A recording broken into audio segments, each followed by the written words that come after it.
Kamu mungkin pernah nemu kertas fotokopi kartu keluarga atau fotokopi ijazah yang dijadikan bungkus nasi di warung. Sekilas mungkin itu tampak biasa saja.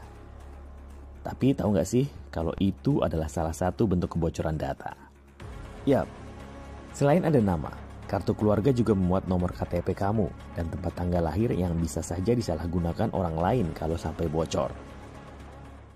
Tapi itu belum seberapa loh.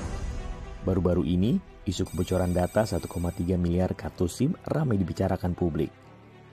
Media sosial Twitter kemudian dihebohkan dengan kemunculan akun pseudonym Bjorka @bjorkanism. Seorang hacker yang membocorkan data pribadi Menkominfo Johnny G. Plate. Nah, Bjorka inilah yang juga bertanggung jawab atas penyebaran data 1,3 miliar kartu SIM itu. Tapi, siapa sebenarnya Bjorka? Sosok Bjorka sendiri memang misterius.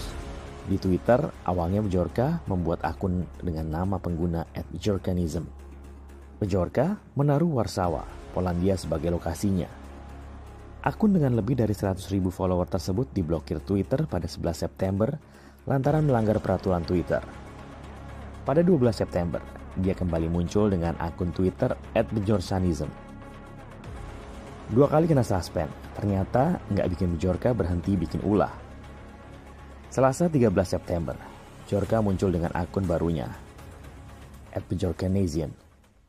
Alih-alih pakai foto asli, pada ketiga akun itu, sang hacker menggunakan foto profil sampul album kolaborasi penyanyi Swedia Karin Dreijer atau Fever Ray dan penyanyi Islandia Björk yakni EP bertajuk Country Creatures yang rilis tahun 2019.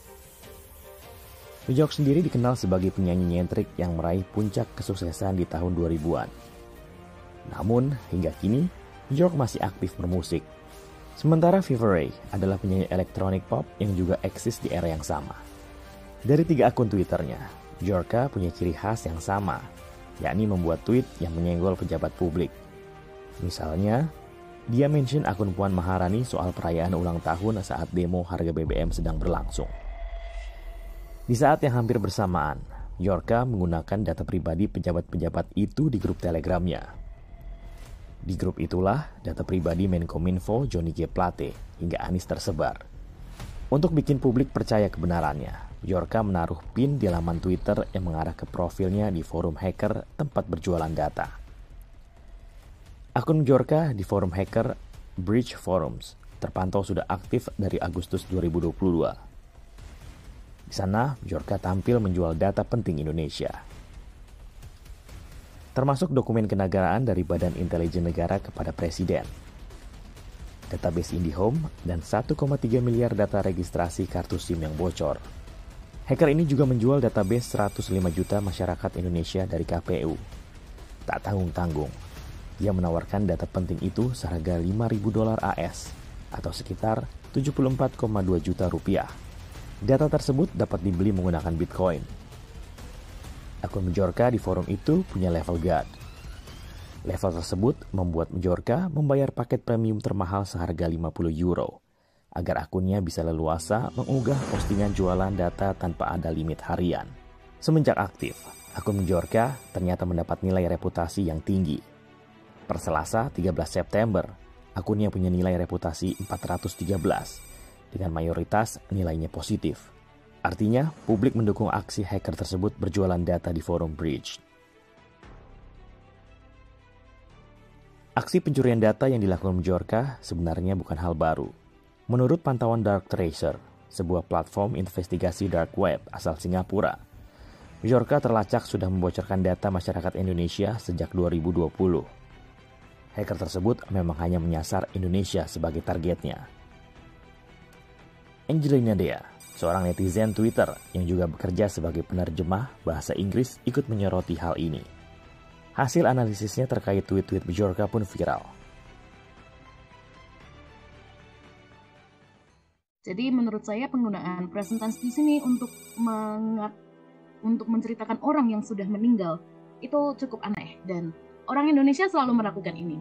Dalam linguistik ini, kalau misalkan kita sudah familiar dengan bahasa Inggris, atau mungkin bahasa ibunya yang mengenal time markers, pasti dia akan refer untuk seseorang yang sudah meninggal ini menggunakan past tense. Kadang ini menjadi bumerang bagi mereka, Kak, karena untuk pengamat bahasa seperti saya, itu orang yang kadang terlalu excited untuk menyampaikan sesuatu, mereka tidak lagi bisa menutup-nutupi siapa mereka, seperti itu. Jadi bahasa yang digunakan pun akan semakin terlihat dari mana dia berasal, begitu.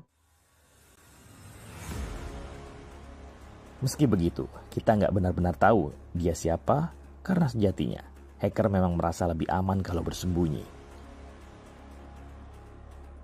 Tapi buat apa ya Bjorka menjual data-data itu? Alasannya nggak jauh-jauh dari cuan. Selayaknya para hacker, Bjorka menukar data yang didapat dengan uang yang jumlahnya fantastis. Selain data dari KPU yang dijual $5.000 AS, dia juga menjual data IndiHome seharga $50.000 AS atau sekitar 742 juta rupiah. Motif cuan Bjorka sementara berhenti di data KPU tersebut. Pasalnya, untuk data bocor lain, Bjorka tidak menjualnya dan bebas diunduh menggunakan situs yang memiliki token kredit. Kredit ini bisa didapat dengan keaktifan di forum atau bisa juga dibeli. Nah, sejak kemunculannya di Twitter, popularitas Bjorka pun melejit. Nama itu berhari-hari masuk trending. Selain menyenggol pejabat publik, cuitannya pun mulai merambah dunia politik. Pencurian data ini juga jadi perhatian Ismail Fahmi, founder Drone Emprit yang menganalisa tren Bjorka di Twitter. Berdasarkan hasil Social Network Analysis atau SNA yang dilakukannya, tweet-tweet yang membahas Bjorka datang dari klaster dengan sentimen positif. Artinya, banyak yang senang dengan aksi Bjorka. Mengapa demikian? Harapannya dulu ketika registrasi ya itu akan aman ya, data pun juga nggak bocor, tapi ternyata bocor. Nah, disinilah kemudian publik merasa protesnya kekesalan dia itu terwakili oleh Bjorka. Bjorka ini seperti menampar pemerintah, lihat kamu nggak terus melindungi data yang tadi dijanjiin akan aman. Bjorka itu merugikan publik, tapi malah publik mendukung.